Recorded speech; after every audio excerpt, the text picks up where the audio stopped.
지난 한 주간 진행되었던 특별 새벽 부흥의 기간 동안에 우리는 이 여호수아서 3장부터 6장까지 말씀을 살펴보았습니다. 여건이 안 되셔서 참석을 못하신 분들은 이제 홈페이지로 들어가시거나 유튜브에 가면은 그 내용들이 이게 이제 말씀의 흐름이니까요. 그리고 또 공동체적으로 지금 어떤 흐름을 갖고 있는지를 파악하는 게 필요하니까 틈틈이 이제 이 내용들을 좀 살펴보시고 또 함께 은혜를 나누었으면 좋겠습니다.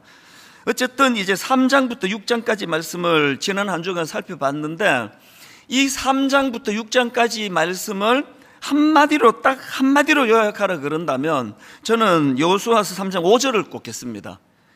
여호수아가 또 백성에게 이르되 너희는 자신을 성결하게 하라. 여호와께서 내일 너희 가운데에 기이한 일들을 행하시리라. 이게 지금 여호수아서에서 계속 반복되는 핵심 주제가 뭐냐 하면은 이 하나님의 주도하심이에요. 기이한 일은 내가 할 것이다. 여호와 하나님께서 이루어 주실 것이니까 너희들은 두 가지예요. 그 사실을 믿고 그것을 수용하고 그 하나님 앞에 온전한 믿음을 가지고 기대감을 가지고 더 하나님을 의지해라. 이게 첫 번째 하나님의 요구시고요. 그러면 또 하나 더 있습니다. 기이한 일, 놀라운 일은 내가 할 테니까 너희들은 뭐 칼창 이런 거 준비하려고 신경 쓰지 말고 하나님의 거룩한 성품을 닮아가라는 거죠. 그 거룩하신 하나님이 놀라운 일들을 펼치기를 너희들이 원한다면 그분의 성품을 닮아가야 되는 거 아니냐. 그래서 저희가 지금 교회적으로 거룩과 성숙을 꿈꾸고 있습니다. 왜? 교회가 더 거룩해지면, 교회가 더 성숙해지면 교회 안에서 기이한 하나님의 역사가 더 많이 일어나게 될 줄로 믿습니다. 그래서 제가 특세 기간 동안에 그런 말씀을 드렸습니다. 누가 거룩을 추구하는지 아십니까? 누가 성결해지는지 아십니까? 하나님의 기이한 일에 대하여 기대감을 갖고 있는 그 사람이에요. 그 기대감을 가지고 하나님의 요구하시는 거룩과 성숙을 추구하고 성결을 추구하고, 그리고 무엇보다 중요한 것은 그 하나님의 일하심에 대하여 기대감을 가지고 우리가 그분 말씀 앞에 나아가고 또 말씀을 의지하는 거예요. 더 많이 의지하는 자에게 더 놀라운 일들이 일어날 줄로 믿습니다. 이게 지난 한 주 동안 우리가 살펴본 그 말씀인데요. 이제 오늘은 이제 그 여호수아 7장으로 이제 넘어가게 되는데, 사실 이 7장 말씀도 굉장히 중요한 포인트를 담고 있습니다. 자, 오늘 말씀의 배경은 이렇습니다. 오늘 보면 바로 앞 여호수아 6장에서 이스라엘 백성들이 여리고성을 이제 무너뜨리는 놀라운 경험을 하는데요. 이 여리고성은 높이가 한 7, 8m 정도 되는 막 엄청나게 높은 성이고, 그리고 또 성벽이 이중적이에요. 그래서 내벽이 있고 외벽이 있고, 그리고는 그 16장 1절에 보니까 그 문이 굳게 닫혔다 그랬습니다. 뭘 의미합니까? 이스라엘 백성들의 실력으로는 그 성을 무너뜨릴 수가 없는 겁니다. 이스라엘 백성들이 갖고 있는 그 장비나 지식이나 그들의 기술이나 그들의 실력으로는 이건 난공불락 그 이름 그 자체예요. 절대로 어떻게 할 수가 없는 상황입니다. 그런데 하나님께서 기적적인 기이한 일을 베풀어 주셔가지고 그들이 여리고성을 무너뜨리는 것을 경험하게 되는 거죠. 그랬더니요, 막 사기가 뭐 이게 우리가 이제 그 축구하다가 갑자기 독일을 이기고 나면은 막 모두가 그 사기가 충만하잖아요. 막 못할 일이 없다. 우리는 그 4강 신화 뭐 이런 이야기 그 2002년도 있었던데 그 월드컵 이야기 지금도 하는 거거든요.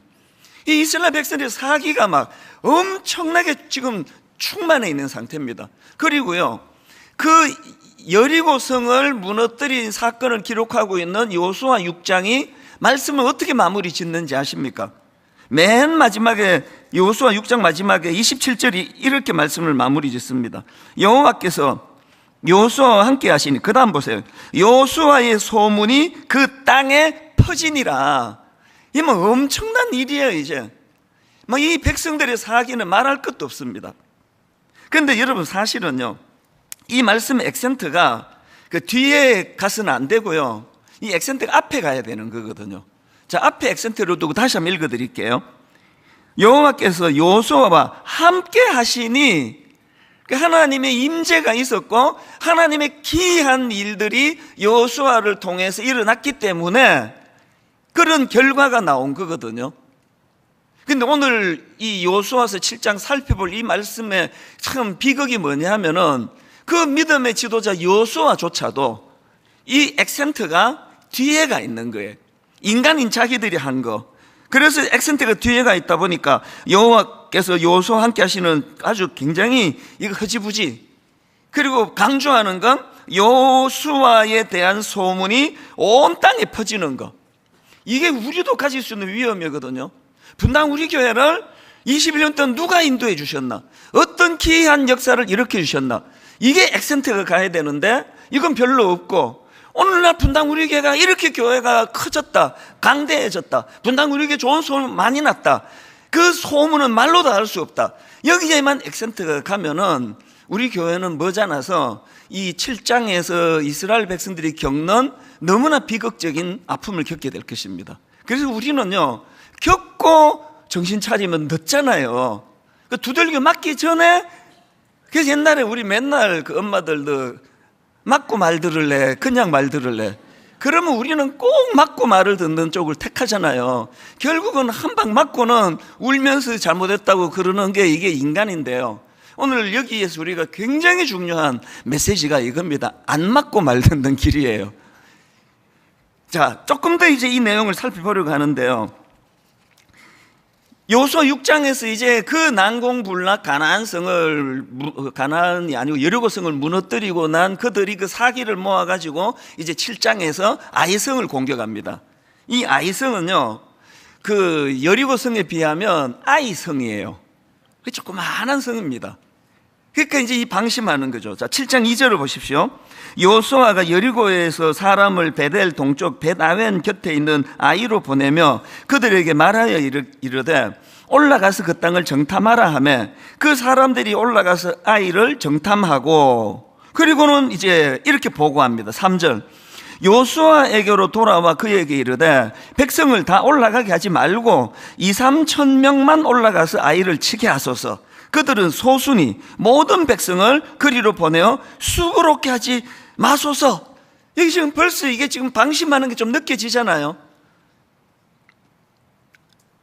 여리고성을 앞에 놓고는 막 지도자부터 시작해가지고 아침에 일찍 일어나고 막 하나님께 매달리고 막 은혜를 구하고 그런 열정을 다 했는데 지금 여기 와가지고는요, 벌써 이제 교만이 들어온 거예요. 아이고 뭐 그거 간단하지 뭐. 한 2-3천 명만 보내면 이길 수 있어. 그렇게 보고를 했는데 불행한 게 뭔지 아십니까? 여호수아의 방심이에요. 여호수아는 하나님께 의뢰하지도 않고 묻지도 않고 여쭙지도 않고 여호수아가 자기 마음대로 진격을 선언합니다. 그 얘기 듣고 방심했죠. 그래서 어떤 결과가 나타났느냐 하니까 4절 5절입니다. 백성 중 3천 명쯤 그리로 올라갔다가 아이 사람 앞에서 도망하니 아이 사람이 그들을 36명쯤 쳐 죽이고 성문 앞에서부터 스바림까지 쫓아가 내려가는 비탈에서 쳤으므로, 그 다음 보세요. 백성의 마음이 녹아 물같이 된지라. 저는 이 표현이 너무 강렬해요. 어느 정도 슬퍼야 이런 표현을 쓸 수 있을까요?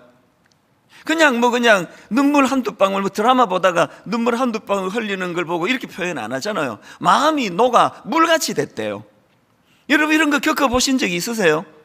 아마 다 한두 번 있으실 거예요. 저도 이 말씀을 묵상하면서 계속 제 마음에 이 마음이 녹아 물같이 된지라. 저의 20대 초반에 마음이 녹아 물같이 되었던 그 순간들이 떠오르더라고요. 30대가 되고 목회를 한 이후에도 몇 번 그런 일이 있었거든요. 마음이 녹아 물같이 된지라. 참 슬픈 일이에요. 그래서 제가 아까 말씀드렸잖아요. 우리 엄마가 또 우리 여러분의 또 엄마가 너 지금 맞고 말 들을래, 그냥 말 들을래? 하나님이 이렇게 말씀하시는 것 같아요.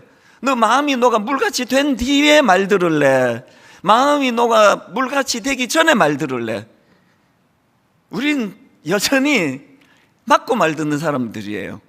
설마 때리겠나 그러면서 버티다가 한 대 맞고 그렇게 하고 이제 울면서 정신 차리는 이걸로부터 우리가 벗어나야 된다. 이게 오늘 본문에 제가 다루고 싶은 핵심입니다.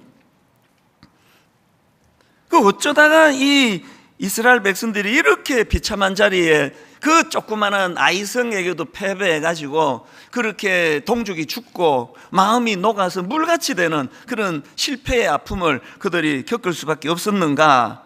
저는요 이 질문에 대하여 답하기 위해서 묵상하다가 성경 한 구절이 떠올랐습니다. 이게 답이구나. 자, 신명기 8장 12절 한번 보십시오. 내가 먹어서 배부르고 아름다운 집을 짓고 거주하게 되며, 이제 좀 잘 풀렸다는 뜻이죠.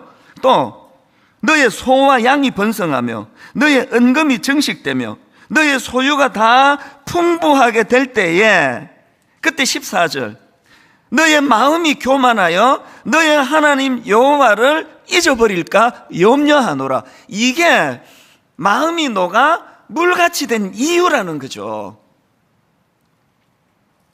여러분 지금 막 뭔가 잘 풀리는 분 계시잖아요. 막 승승장구.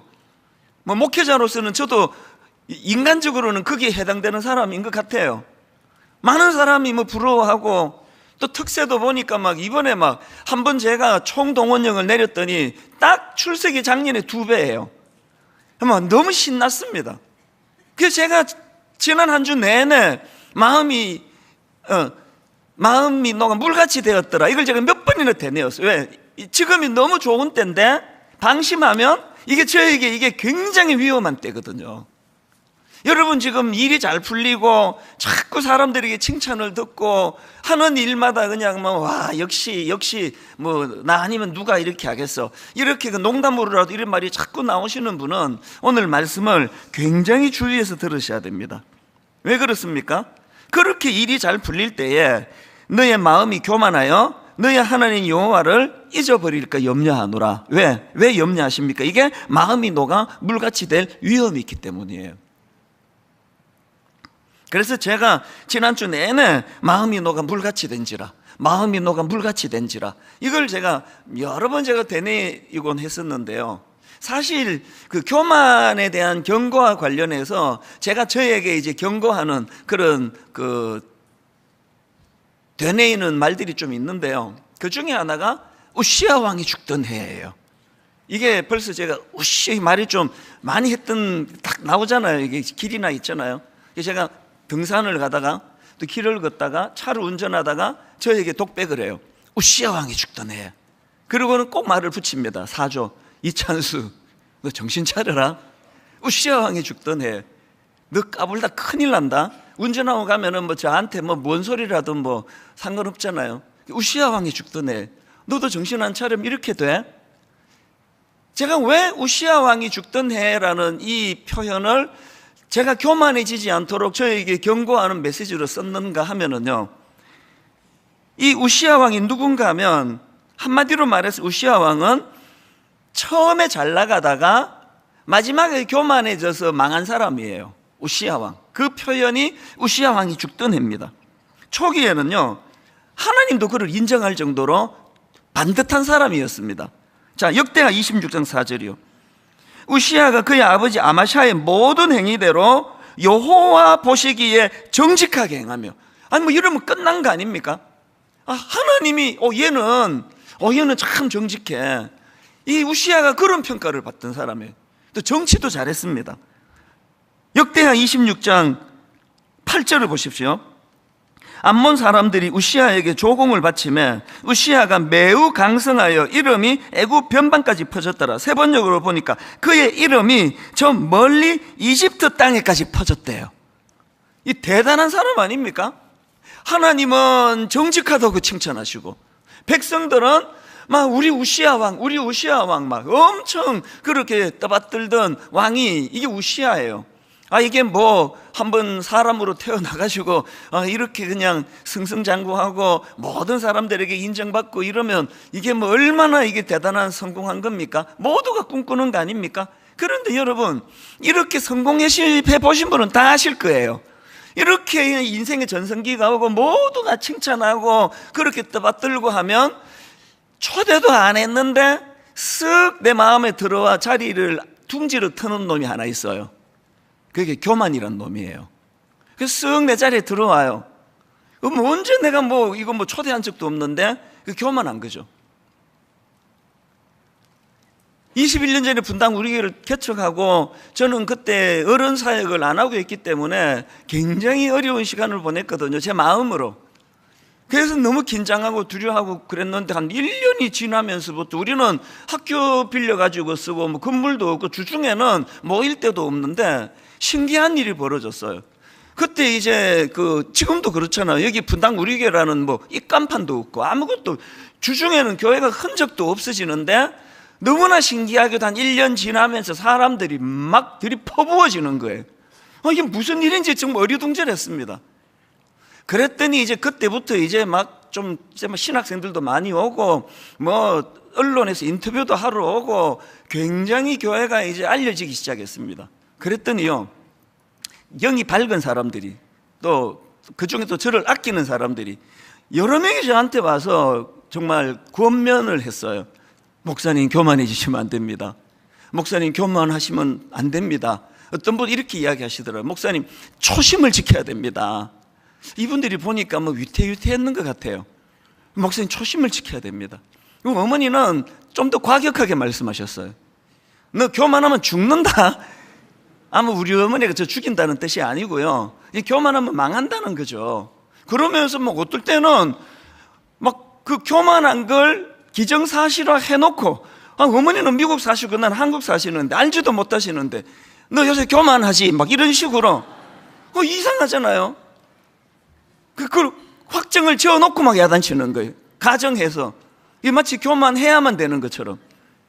왜 그렇게 계속 그런 말씀을 많이 주셨나? 제가 지금 돌아보니까요, 기도 많이 하는 분들은, 영이 밝은 분들은 이게 제가 위험한 상태라는 걸 젊은 42살짜리 목사가 감당하기에는 이거는 교만해질 수밖에 없는 상황이라는 걸 알고 있었기 때문이에요. 근데 교만하면 망할 줄 알아라? 그래서 제가 이제 어머니가 그렇게 이제 말씀하시고 그때는 화도 내고 하죠. 왜 알지도 못하시면서 내가 교만한지 엄마는 어떻게 아세요? 이런 식으로 대들기도 하고 그랬었던 것 같아요. 제 기억에 억울했거든요. 그러고 나서 제가 알았죠. 그게 교만한 상태라는 걸요. 누가 뭔 얘기해주면 기분 나빠하는 거죠. 왜 알지도 못하면서 왜? 그래서 제가 하나 알은 게 있는데요, 깨달은 게, 교만한 사람의 100% 공통점이 자기가 교만한 걸 몰라요. 이거 혹시나 이제 여러분들이 내가 좀 교만하긴 하죠. 그 사람 아직 교만한 거 아니에요. 교만한 사람이 절대 그렇게 말할 수가 없습니다. 교만한 사람은 자기가 교만한 걸 모르는 놀라운 경지까지 가는 거죠. 자기만 빼고 다 아는데. 그래서 제가 이제 이 교만이 이게 보통 문제가 아니라 그래서 연구를 좀 해봤습니다. 하기는 없는데요, 꽤 많이 제가 묵상을 했어요. 이 교만이 뭐냐? 첫째, 제가 깨달은 놀라운 게 있는데, 여러분, 교만은요, 이게 옵션이 아니에요. 필수예요, 필수. 이게 무슨 말씀인가 하면은, 이제 자동차를 새로 사잖아요. 그러면 이제 옵션이 있잖아요. 선루프로 돈 더 주고 달아주세요라든지, 달지 마세요라든지, 오디오를 더 스페셜하게 달아주세요. 이게 다 옵션인데요, 핸들을 누가 이거를 옵션으로 겁니까? 핸들을 빼주세요. 없잖아요. 이게 매 지난 특세 때마다 빵빵 터지다가 모두가 다 제자리로 돌아와가지고 나 요새 너무 힘들어. 1부부터 3부까지 지금. 이제 더 분발해야 될 것 같아. 이 핸들은요, 옵션이 아니라 그냥 장착되어 있는 거예요. 교만이 선루프 같이 내가 정하고 안 정하고가 아니라 핸들처럼 이거는 선택하는 게 아니라는 거죠. 무슨 말인가 하면은요, 여기 지금 누가 갑자기 좀 사업이 잘 되는, 장사가 잘 되는 분 계시잖아요. 치킨집을 열었는데 엄청 손님이 많이 몰려오시면은요, 그래서 기분이 엄청 좋잖아요. 이미 교만도 같이 들어와 있는 거예요. 저 장사 저렇게 안 되는 이유를 내가 알고 있지, 그러면서. 분당 우리 교회가 갑자기 사람이 모여들고 주목을 받고 할 때 저도 몰랐는데 이미 교만이 먼저 들어와 있었던 거예요. 이거는 선택이 아니에요. 제가 초대 안 한다고 안 오고요, 내가 기도 많이 한다고 교만이 없을 거 없습니다. 그래서 제일 교만한 말이, 나는 교만을 죽였어. 그게 제일 교만한 말이에요. 교만은 안 죽습니다. 그 교만을 달래야 돼요, 달래. 어린애 달래듯이. 옛날에 왜 그 어린애 키울 때 막, 이게 한 돌 지난 애는 이게 좀 자줘야 이제 엄마가 좀 쉬는데, 그러면 막 이 재우려고 얼마나 애쓰잖아요. 막 온 노래를 다 부르면서 뭐 잘 자라, 우리 아가부터 해가지고 막 나중에는 이를 갈면서 막 잘 자라 막 그러면서 반드시 재우잖아요. 교만이란 게 이래야 되는 거예요, 교만이란 게. 교만은 죽는 일 없습니다. 다 여기 지금 있습니다. 얘를 재우는 거예요. 설치지 못하도록. 여러분, 제가 지금 정말 중요한 이야기를 하고 있습니다. 그럼 뭐가 교만이냐고요? 또 뭐가 겸손입니까? 누가 저보고요, 막, 아니, 목사님 진짜 대단하십니다. 아니, 교회를 어떻게 이렇게 그냥 1년 만에 막 몇백 명이 모이는 교회로 만드셨습니까? 목사님 대단하십니다. 그러면요, 제가 이제 막 눈착 깔고, 아니, 뭐 제가 했나요? 뭐 하나님이 하셨죠. 이러면 이제 눈 까는 게 중요합니다. 아니, 뭐 저는 한 거 없습니다. 하나님이 하셨습니다. 할렐루야. 그러면요, 그건 겸손한 게 아니고 그건 교양이 있는 거예요. 그 예의가 바른 겁니다. 예의가. 그 가정교육 잘 받으면 이렇게 해요. 저는 그게 겸손인 줄 알았단 말이죠. 뭐 누가 물어도 뭐 하나님이 하셨죠. 그것도 눈 까는 법도 배우고 뭐 이렇게. 뭐 노회에 가도 뭐 저 젊은 목사가 참 겸손해 이런 얘기 많이 들었거든요. 여러분, 그게 굉장히 위험한 상태예요. 왜? 차라리 제 교만이 드러나면요, 이게 뭐 자타가 공연하는 교만이면 이게 조심이라도 하잖아요. 모든 사람이 다 겸손하다고 그러는데 사실은 그게 겸손이 아니라 교양이란, 예의란 말이죠. 그 안에서는 교만이 자라나가는 거죠. 자, 그러면 그럼 뭐가 교만입니까? 그러면 뭐가 겸손입니까? 제가 설명해 드릴게요. 제가 이제 어른 사역을 안 하고 갑자기 이제 개척을 하는 바람에 이제 그 옥하는 목사님이 갑자기 개척하라 그러셔가지고 준비도 안 된 상태로 개척을 하고 나니까 이제 두려움이 막 강물처럼 밀려왔습니다. 그때 진짜 많이 울었습니다. 뭐 그냥 뭐 새벽에 나와도 울고요. 여기 지금 이제 아무도 없는데 이제 낮에 답답해가지고 이게 가운데 앉아 있으면 그렇게 눈물이 나더라고요. 이게 앞으로 어떻게 해야 되나, 이게 지금 이게 뭐 그만둘 수도 없고 이거 어떻게 해야 되느냐고. 뭐 설교만 하면은 또 우리 분당 아줌마들이 나 이렇게 까다로울 줄 알았으면 내가 일산에도 할 건데 계속 그냥 뭐 설교가 뭐 유치하다 그러고 중고등부 오래 해가지고 설교가 깊이가 없다 그러고 뭐 나 죽는 줄 알았습니다.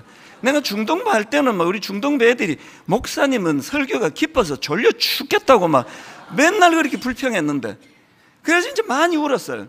그때는요, 설교 한 10번 하면 한 4번, 5번 울었습니다. 초창기 분들 다 아세요. 민망해 죽겠는데 설교하다가 눈물이 나는 거예요. 그러고 이제 한 21년 지났습니다. 눈물 쑥 들어갔어요. 여기 앉아 있어도 하나도 눈물이 안 나요. 더 무서운 게 뭔지 아십니까? 7장에 여호수아 증세가 있어요. 저한테 하나님 의지 옛날처럼 안 하는 것 같습니다. 아니요, 안 합니다. 나 경력이 많거든요. 나한테 자꾸 물으러 오거든요. 여러분, 이게 교만한 거예요. 더 이상 하나님 의지하지 않는 마음의 상태, 내 관로, 내 경험. 그럼 뭐가 겸손인지 아시겠죠? 아무리 목회의 달인이라고 사람들이 과장된 그런 말을 칭찬을 한다 하더라도 그 말을 고지 듣지 않고 개척 초기와 똑같이 부들부들 떨리는 마음으로 늘 하나님 의지하며 하나님 은혜를 구하며, 그게 겸손한 거예요. 교양을 겸손한 걸로 착각하시는 분들은 방심하다가 우시아처럼 위험한 상태에 빠집니다.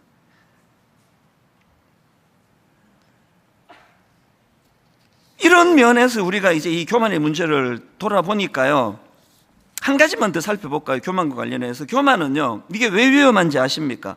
교만은 이게 교양의 문제가 아니라 이게 생존의 문제라는 거죠. 자, 우시아 왕의 모습을 한번 보세요. 왜 이 교만이 위험한가를 우시아 왕을 보면 알 수 있습니다. 역대하 26장 5절입니다. 하나님의 묵시를 밝히 아는 스가랴가 사는 날에 하나님을 찾았고, 그 다음 보세요. 그가 하나님을 찾을 동안에는 하나님이 형통하게 하셨더라. 저는 이걸요 이렇게 고쳐서 읽습니다. 이렇게 고쳐 읽어도 전혀 문제가 없습니다. 저는 이걸 이렇게 읽습니다. 하나님의 묵시를 밝히 아는 스가랴가 사는 날에 하나님을 찾았고, 그 다음 이렇게 읽어요. 그가 하나님을 찾을 동안에만 하나님이 형통하게 하셨다. 저는 이걸 그렇게 읽습니다. 교만하니까, 아까 뭐가 교만이라 그랬죠? 나는 이제 실력이 있어, 나 목회 잘해, 하나님 의지 안 해도 기도 안 해도 이제 목회 막 잘 돼, 나는. 이게 교만이거든요. 그렇게 우시아를 보니까 그가 언제 하나님이 형통하게 하셨다고요? 그가 여호와를 찾을 동안에만 그를 형통하게 하셨다는 거죠. 그래서 나중에 교만해지니까, 다른 말로 하나님을 의지하지 않고 하나님을 찾지 않으니까 나중에 그가 교만해서 그래서 저주를 받아 죽어버리는 거거든요. 제가 왜 우시아 왕이 죽던 해, 우시아 왕이 죽던 해, 이거 왜 이렇게 자꾸 되낼까요? 이거는요 교양의 문제가 아니라, 있어도 되고 뭐 없어도 상관없는 그런 게 아니라, 겸손은요, 또 교만은요, 이게 생존의 문제예요. 우리가 영적으로 죽고 사는 게 문제입니다.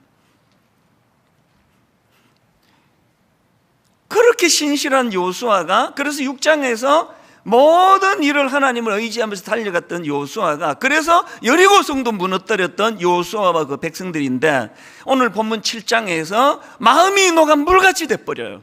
왜? 그 조그만한 성에게도 졌거든요. 이게 사실은 진짜 자기들의 실력이거든요. 그래서 오늘 여러분, 이 교만이 가져다주는 나쁜 정상 두 가지를 말씀드릴 텐데요. 이제 오늘은 첫 번째에만 제가 무게를 두고 그렇게 이제 진행을 해보려고 합니다. 두 가지 나쁜 증상 중에서 첫 번째 증상이 뭐냐? 이 교만은요, 우리로 하여금 하나님의 다스림을 망각하게 만들어요. 자, 이게 무슨 말인지 설명을 드릴게요. 제가 오늘 본문을 보니까요, 이 여리고성을 무너뜨리는 과정을 담은 여호수아 6장하고 아이성에 비참하게 패배해서 마음이 녹아 물같이 되는 절망에 빠지는 7장하고를 비교해 보니까 차이점이 딱 하나 있더라고요. 차이점이. 그 딱 하나예요. 그럼 무슨 차이가 있느냐 보니까, 이제 여리고성을 무너뜨리는 과정을 담은 6장에 보니까 거기에 하나님의 이름이 계속 등장을 해요. 자, 한번 보세요. 여호수아 6장 1절은요 그 여리고성을 문을 걸어 잠그었더라로 시작해요. 이게 이제 절망으로 시작을 하는데, 그랬더니 바로 그 다음 2절을 보십시오. 여호수아 6장 2절. 여호와께서, 여기도 여호와 이름이 나옵니다. 여호와께서 여호수아에게 이르시되, 보라, 내가 여리고와 그 왕과 용사들을 너의 손에 이미 넘겨주었다. 과거형이에요.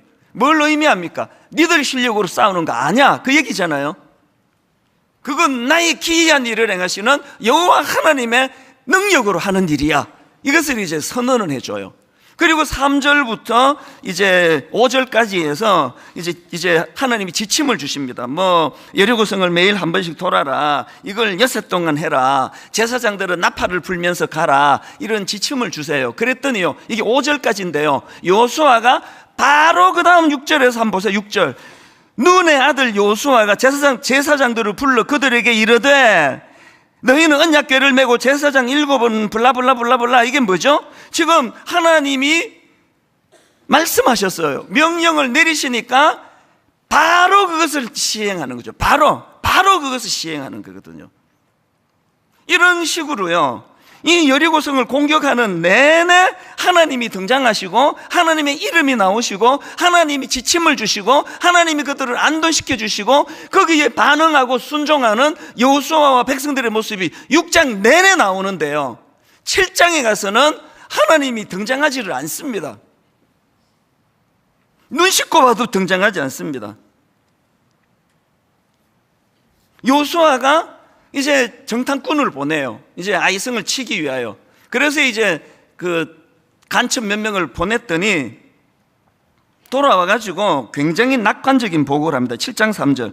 여호수아에게로 돌아와 그에게 이르되 백성을 다 올라가게 하지 말고 2-3천 명만 올라가서 아이를 치게 하소서. 그들은 소수이니 모든 백성을 그리로 보내어 수고롭게 하지 마옵소서. 지금 방심하게 막 느껴지지 않으세요?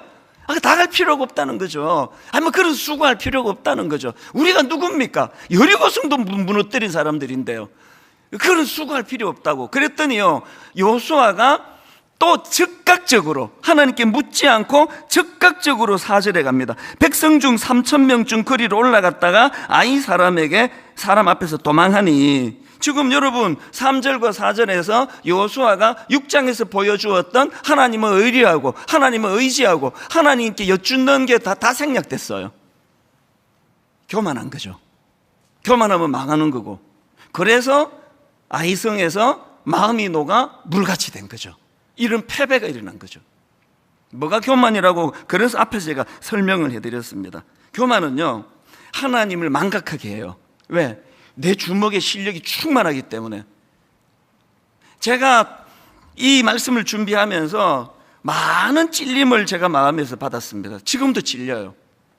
확실히 저는 지금 6장에서의 여호수아의 모습 쪽이 아니고 7장에서의 여호수아 쪽인 것 같아요. 개척 초기에는 100% 6장이었거든요. 발걸음 떼는 게 두려웠으니까요. 설교하는 게 두려웠으니까요. 요즘은요, 특세가 와도 안 두려워요. 이런데 21년째 하는데.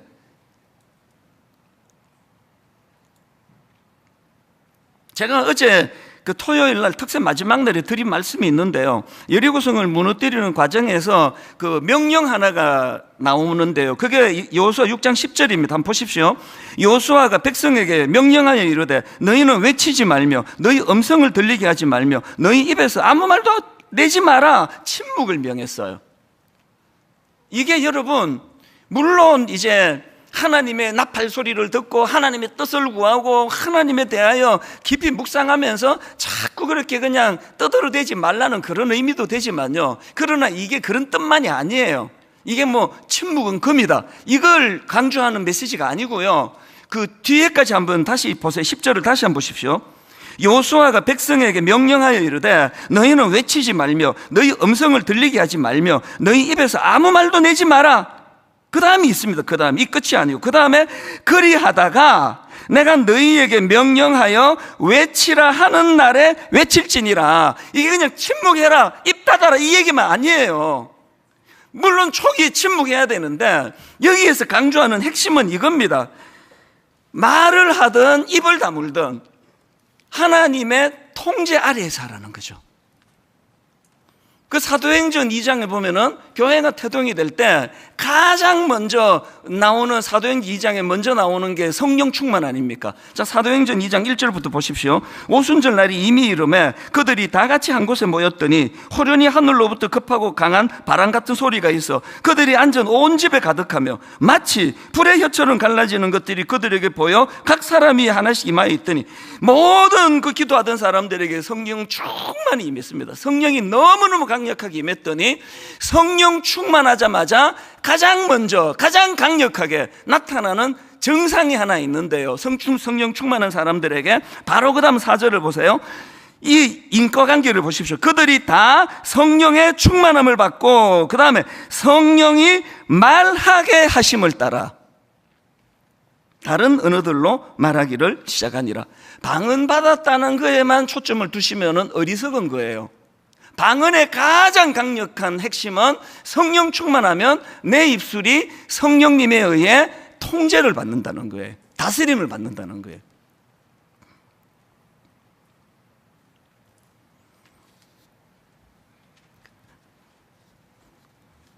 가정에서요, 그 자녀 교육을 하는데 이 성령에 의해서 입술이 통제되지 않는 엄마 아빠 때문에 아이들이 엄청 상처를 받아요.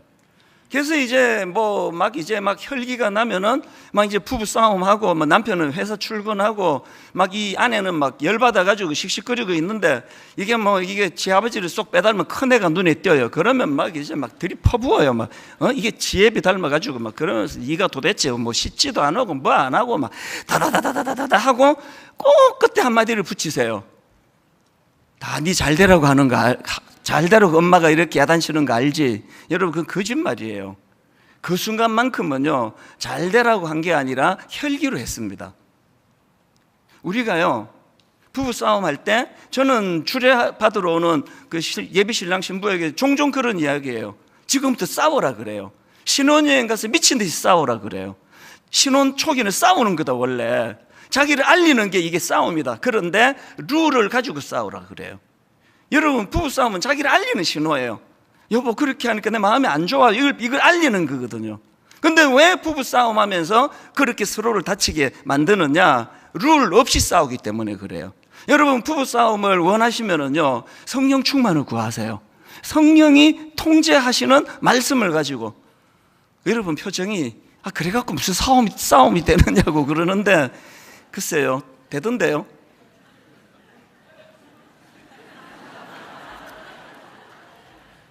자, 다시 여호수아 10장으로 한번 돌아가 보세요. 여호수아 6장 10절에 보니까 어제 제가 토요일 날 드린 말씀이에요.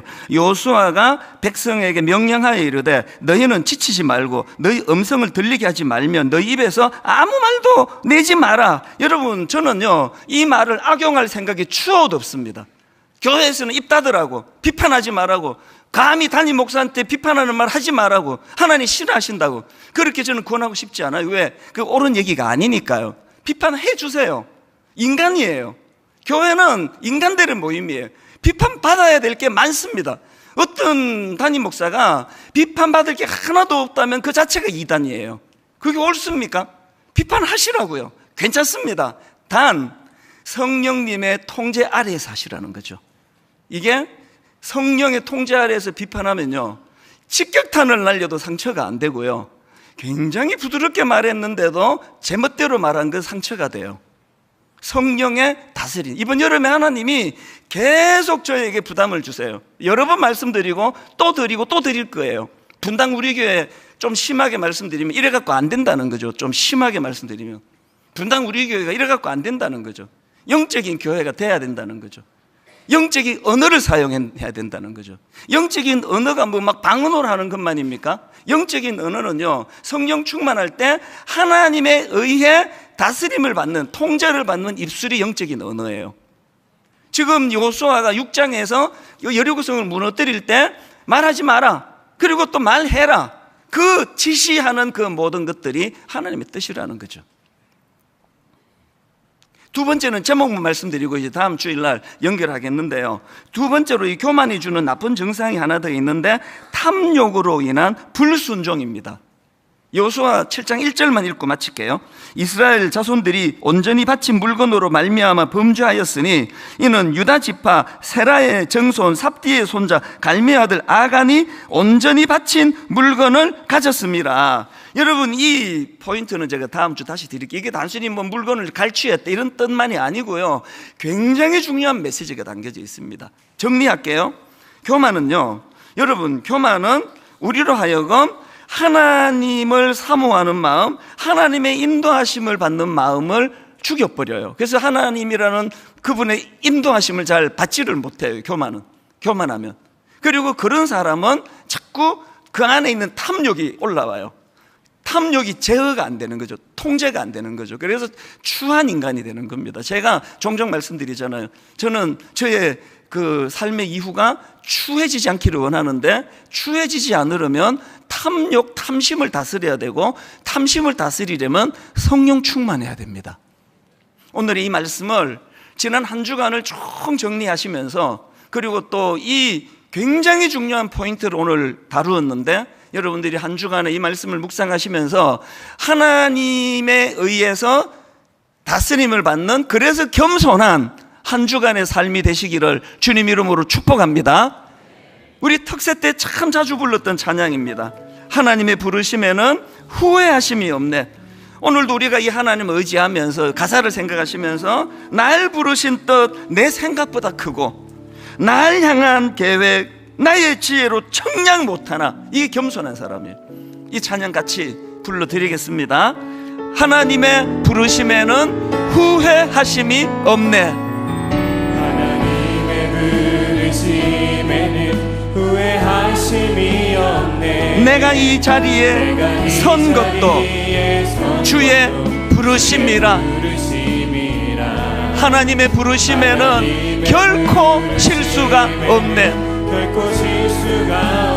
나를 부르신 하나님의 신실하심을 믿네. 우리 다시 한번 이렇게 노래합니다. 하나님의 부르심에는 후회하심이 없네. 내가 이 자리에 선 것도 주의 부르심이라. 하나님의 부르심에는 결코 실수가 없네. 귀한 일을 행하신 하나님, 나를 부르신 하나님의 신실하심을 믿네. 아멘. 날 부르신 뜻 내 생각보다 크고 날 향한 계획 나의 지혜로 측량 못하나 가장 좋은 길로, 가장 완전한 길로 귀한 일을 행하시는 그 하나님, 오늘도 날 이끄신 믿네. 작은 나를 부르신 뜻을 나는 알 수 없지만 오직 감사와 순종으로 주의 길을 가리라.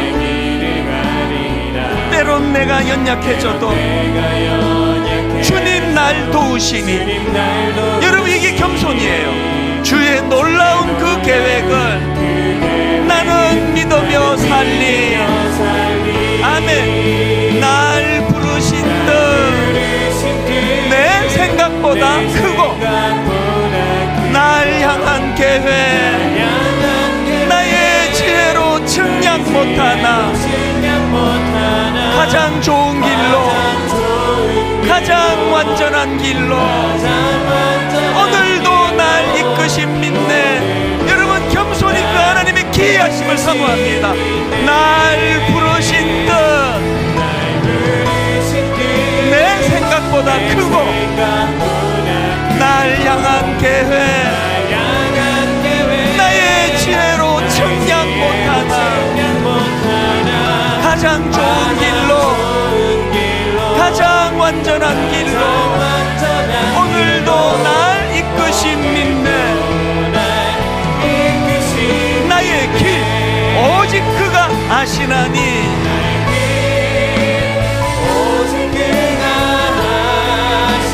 나를 단련하신 후에 선포합니다. 내가 정금같이 나오리라. 주가 보이신 생명의 길, 나 주님과 함께. 이게 겸손입니다. 상한 마음 들이며 주님 앞에 나아가리. 겸손히 나의 의로움이 되신 주, 겸손히 고백합니다. 나의 길이 되신 이름, 그 이름 예수. 믿음으로 선포하십시오. 나의 길 오직 그가 아시나니. 나를 단련하신 후에 귀한 일을 행하시는 분, 내가 정금같이 나오리라. 우리 다 자리에서 일어나셔서 나의 길 오직 그가 아시나니.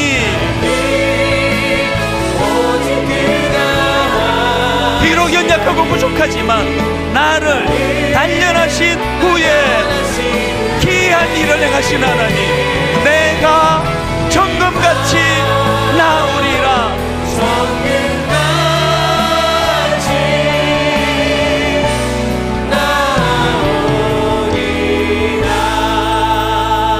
여러분 인생길을 좀 쉽게 가셔야 돼요. 그 마음이 너무 물같이 되고 하는 것마다 마음에 아파 눈물 흘리고 괴로워하고 피하셔야 되잖아요.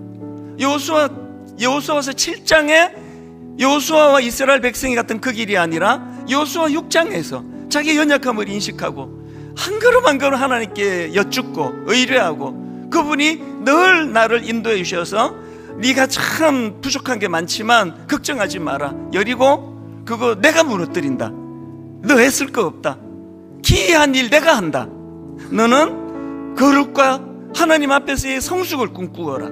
오늘 하나님 앞에 우리가 이 기대감을 가지고, 누가 거룩을 추구한다고요? 그 하나님의 기이하심을 기대하는 사람이에요. 그 하나님의 기이하심을 기대하면서 입술로 하나님 앞에 은혜를 구하며 우리 통성으로 같이 기도하시겠습니다. 살아계신 하나님 아버지, 여호수아 6장에서 겸손히 하나님을 의지했던, 여리고 앞에서 오직 하나님이 하시리라고 믿고 하나님이 인도하시는 대로 따라왔던 여호수아와 백성들이었지만, 하나님 여호수아 7장으로 넘어와 우리가 여리고 성도 무너뜨렸는데, 우리가 실력이 있는데 여호수아 7장에서 하나님을 찾지 않고 하나님께 의뢰하지 않고 하나님께 여쭙지 않고 자기들 생각, 자기들 판단으로 하나님 그렇게 아이상을 공격했다가, 하나님 마음이 녹아 물같이 되는 아픔을, 마음이 녹아 물같이 되는 쓰라린 실패를 아버지 여호수아와 백성들이 겪었습니다. 하나님 우리를 삶 가운데 주님 회입하여 주시옵소서. 살아계신 하나님 아버지, 우리들 마음속에 하나님 아버지 앞에 은혜를 구하며 나아가기로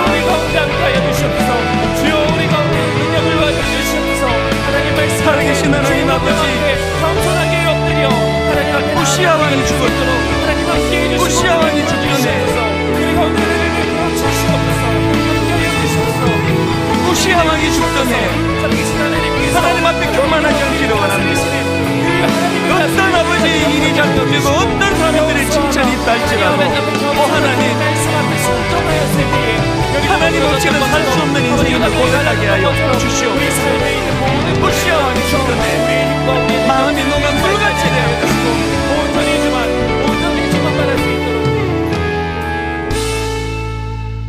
내가 먹어서 배부르고 아름다운 집을 짓고 거주하게 되며, 또 너의 소와 양이 번성하며 너의 은금이 정식되며 너의 소유가 다 풍부하게 될 때에 너의 마음이 교만하여 너의 하나님 여호와를 잊어버릴까 염려하노라. 하나님, 마음이 녹아 물같이 된 여호수아서 7장에 나와 있는 그 지도자 여호수아와 백성들을 보면서 하나님 간절히 사모합니다. 저희들은 그 길로 가지 않게 하여 주시옵소서. 저희들은 그 길을 피할 수 있도록 은혜 주시기 원합니다. 그래서 여호수아 6장에서 여호수아가 보여주었던 하나님을 의지하고 또 하나님을 의지하고 하나님께 묻고 하나님이 주시는 답을 따라 바로 그것을 순종하며, 하나님 여호수아 6장에서 내 힘으로 할 수 없었는데 하나님의 기이한 일들이 우리 인생에 나타나 내 인생을 가로막고 있는 여리고성이 무너지는 기적을 오늘 모든 성도님들 한번 맛보게 하여 주시옵소서. 우시아 왕이 죽던 해에 교만은 우리를 망하게 만든다는 사실을 기억하고, 뭐가 교만이냐 물으면 교양이 교만이 아니라 철저하게 하나님을 의지하는 마음의 태도가 그게 겸손이라고, 하나님 아무리 일이 잘 풀리고 아무리 많은 사람들이 칭찬한다 할지라도 여전히 참 부들부들 떨리는 마음으로 하나님을 의지하며 나아가도록 인도하여 주시옵소서.